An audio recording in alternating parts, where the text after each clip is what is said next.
I'm being very quiet because it's early in the morning and I'm trying to like contain my hyperness. Okay, here we go. Let's get right on to it. We're going to talk about why you have a hard time losing weight.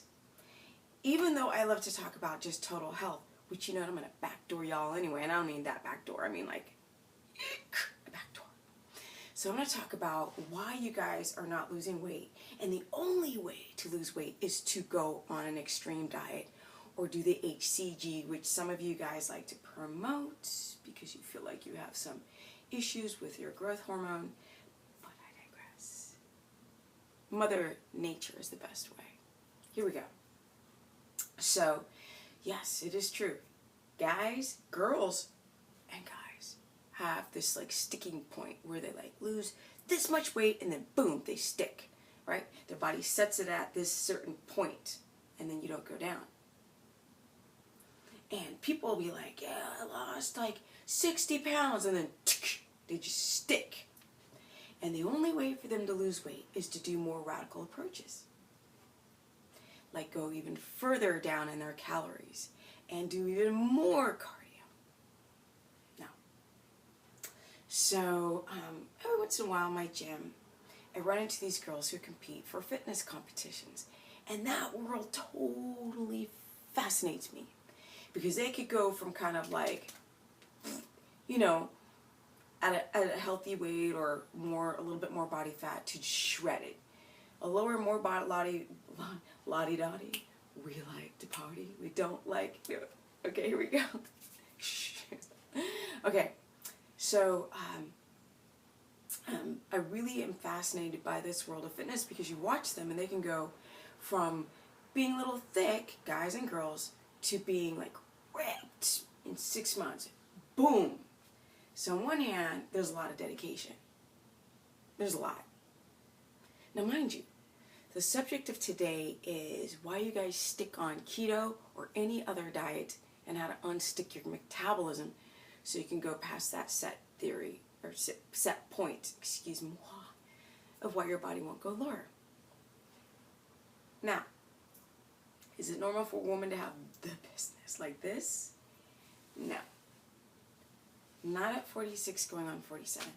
That would not be normal. But it is possible if it's done in the right way. So people always say, like on my videos, or they'll email me directly and they'll say, Steph, but isn't it dangerous to go so low body fat as a woman and hold on to your menstruation? And I'm like, let me tell you something. I have never missed a period. I have never missed a period. My periods have always been the same length in days. I've never spotted. I've never had it disappear. And I always, and I mean always, can go on my calendar and go, it's going to start this day around this time every month since I was 12. Now, the irony is I was reading that you should start your period at 16. But 12 has become the norm because what did I do? I grew up on drinking milk. Although, you know, in the 70s, things weren't as GMO'd out and not as many pesticides and not as many hormones. So I did not get some of the effects of the milk today that young girls are going. But I digress. Let's get on to it. So today, I'm going to go into the depths and the cruxes of why you don't lose weight. Number one, you're not getting enough sleep. And the body loses weight at night. Now, you'll lose a little bit. You burn fat and weight in the day, but it's a little bit. The main amount of fat loss that you go through is at night.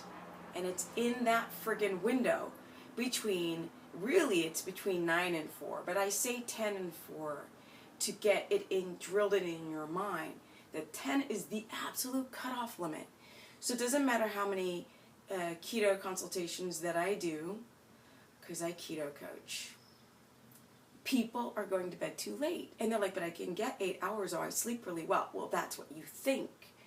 So there are those apps that you can actually go and set your phone and monitor your sleep at night. They're really, really cool because it can tell you like movement, breathing, and really learn if you're going to the fourth level of sleep, REM. And you hit REM a few times. If you find yourself dreaming early in the morning, right before you wake up, or very tired, finally you've entered REM, and then you've got to wake up. So your body didn't get a chance to heal. Boom. That's number one. But some things you guys may not be aware of is that you're suffering some kind of leaky gut. And people toss around these phrases like they're nothing. And you're always like, that's not me, because I feel fine. I'm like, because you have felt bad for so long, you don't know what feeling good is. So I did a consultation with this lovely, fantastic woman. Her energy was so vibrant and awesome. But as soon as we got on the subjects of her health, I started noticing things like she had lost her period for a while. And it would like come and go, but it had been gone for a while. I'm like, you know, that's menopause. I mean, you're only, 28 years old, and you have no period? That means you cannot produce a baby. That means that all the effects of aging have now set in freaking 30 years too soon, or 20 years too soon. Why do these things happen? Well, she drank too much coffee, and she over-exercised, too much cardio, and too much marathon-style training. Bad. Because people don't understand. They're like, yeah, but that's healthy. No, it can be good for your heart. But it also can be too much if you're just chronically doing like 10 miles a day, or even over 3 miles a day. It's hard on your body. Our bodies weren't designed to like run every day. So instead of having your metabolism be like freaking on fire, it starts to go crash and burn. And a lot of things will contribute to the subject that I'm going to blow up right now, which is leaky gut. That's what I really want to talk about, because I've mentioned lack of sleep. I've mentioned what too much cardio will do, which is when your gas tank is empty. Let's say that this is the gas tank, which it really isn't, but I'm just creating a gas tank, and you stick in the nozzle. Then the gas tank is empty, and you think, well, I'm accessing my fat cells, when whatever I've eaten that has been stored as energy in your muscles and liver is depleted. I'll start burning fat. No, you burn muscle, and that's converted back into sugar, and that creates a rip-apart effect, which is why the bodybuilders are trying to avoid that in their whole dieting process. They don't want to be catabolic because that's their work going down the toilet. Here we go, leaky gut. So you may not realize that you have leaky gut.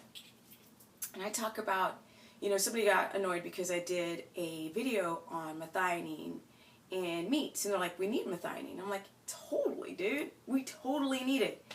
But we don't need it in excess. I'm just saying. So try to eat like the thigh and the leg. You don't have to eat connective tissue and skin from a cow and eyeballs popping out.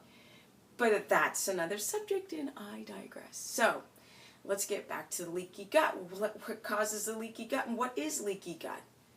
Well, that's your gastrointestinal tract getting screwed up.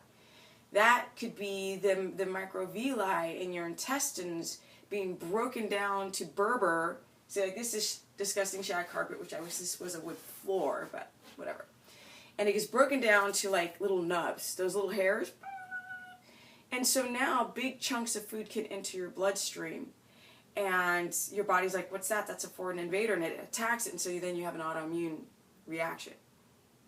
So things like headaches and weight gain and like, varicose veins and, loose skin and the connective tissue under your neck starting to drop, and this pendulous skin here and cottage cheese, like everything is connected. And so people don't want to draw a line from leaky gut over to those issues, but if you actually break down what leaky gut does, which now your body has a hard time to absorb vitamins and minerals that are essential for building cells, protecting your DNA, so that they're being downregulated, your body's being inundated because it doesn't have enough building blocks to build. So now you're just breaking apart. And then all these weird symptoms start coming up, like your stool is really loose, or you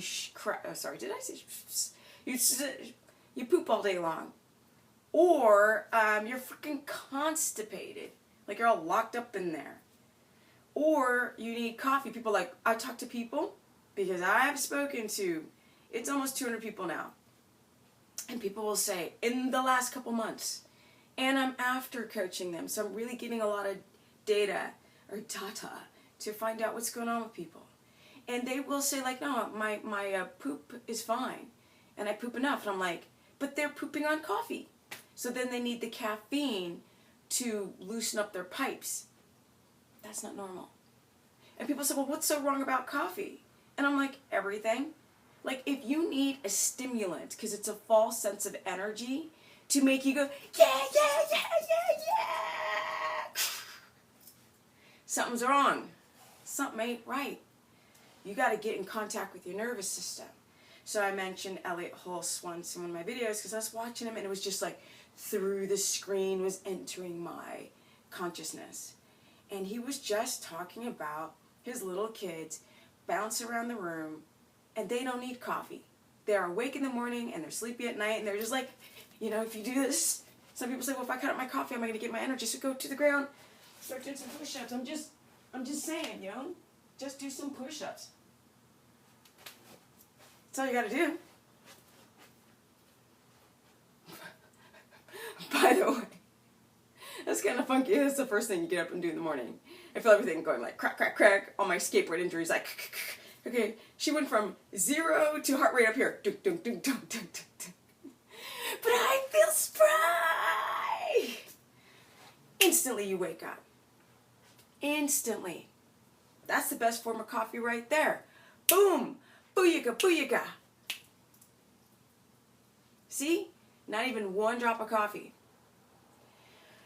Well, so if you are vitamin and mineral deficient because you've been eating wheat, you've been stressing, you have low stomach acid, and so now you've got leaky gut and you're drinking coffee, so now the vitamins and minerals are coming out of you even more so. And then your adrenal glands are overtaxed because they force you to produce adrenaline and then cortisol. And cortisol in excess, y'all. We need cortisol. People are like, oh, you hate cortisol. I love cortisol because I got it going through me right now. I'm feeling so excited. I got just the right amounts going through my system right now to feel spry, but not too much to tear down my tissue, my muscle, my skin, my bones, my this, my that, blah, blah, and making my gut permeability worse. Did I say that wrong? Here we go. So, we want our gut permeability to be intact. We don't want the shag carpet and that little beautiful little hairs to be broken off and so big chunks of things into your blood and then food and then your body attacks itself and now you're starting to develop disease. Look at people. So I was like watching this video the other day about the face and about how lines everywhere are indicative of what's going on in certain systems. Like this was the intestines, I believe, and this was the liver, and this is your colon, and these are your kidneys.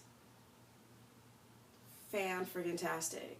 It was so interesting to watch. I was like, oh my God, that's so interesting. We don't think about stuff like that. So if your gut, where are we? Okay, here we go. So if your gut has, if you have any leaky gut, you're not going to lose weight. You're going to stick because your body's in constant and chronic inflammation. Constant. How do you fix it? Well, I'm going to have to do a video too right now. So see you on the other side, stephanieperson.com or Stephanie the Business, bam, because that's the business person on Facebook. Peace out.